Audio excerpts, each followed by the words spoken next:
For many people, life has dramatically changed after the coronavirus pandemic.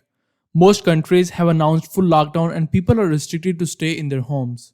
Although the restrictions are now starting to get eased in many countries, many people will have spent weeks at home and are still unable to meet friends and family members. A long period of isolation may well have been a necessary measure to prevent public health against COVID 19, but it has been acknowledged that it could also have a detrimental impact on people's mental health. So, what should you do if your mental health is suffering during self isolation?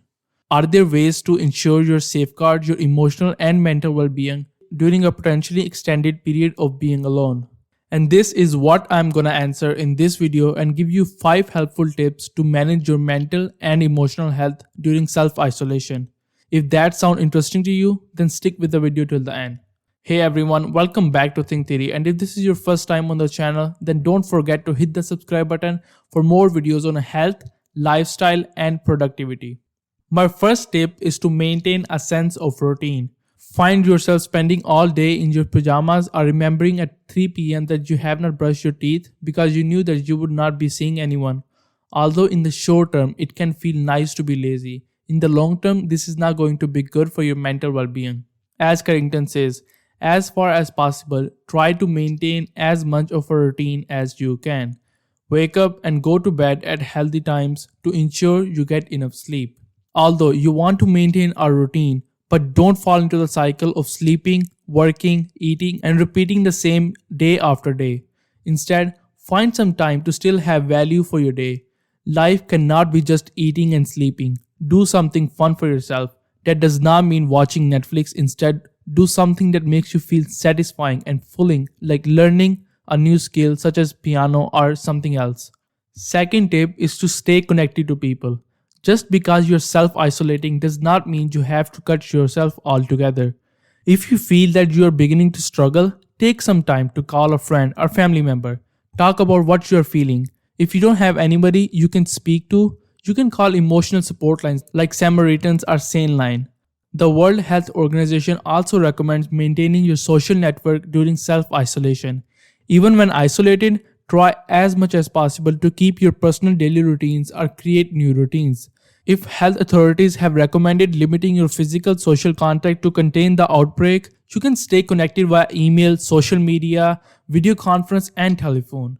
My third and the most important tip is to limit your news intake. If you are finding the constant 24/7 coverage of coronavirus impacting your mental health, particularly on social media, then you can opt out.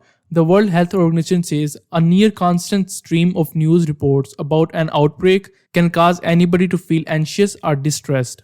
Seek information updates and practical guidelines at specific times during the day from health professionals and the World Health Organization website, and avoid listening to or following rumors that make you feel uncomfortable. My fourth tip is to keep a healthy diet. Keeping a healthy diet is very important. Even if you're not in self-isolation, but when you are at home, it can be very tempting to just sit on the sofa without moving, eating unbalanced meals and snacking all day as a way to entertain yourself. Try to do your best to eat well. If you have not got people who can bring food to you, then see if you can sign up to home deliveries from your local supermarket. Have a look to see if there are any community support groups in your local area that can provide support with shopping. My last tip is to engage with nature.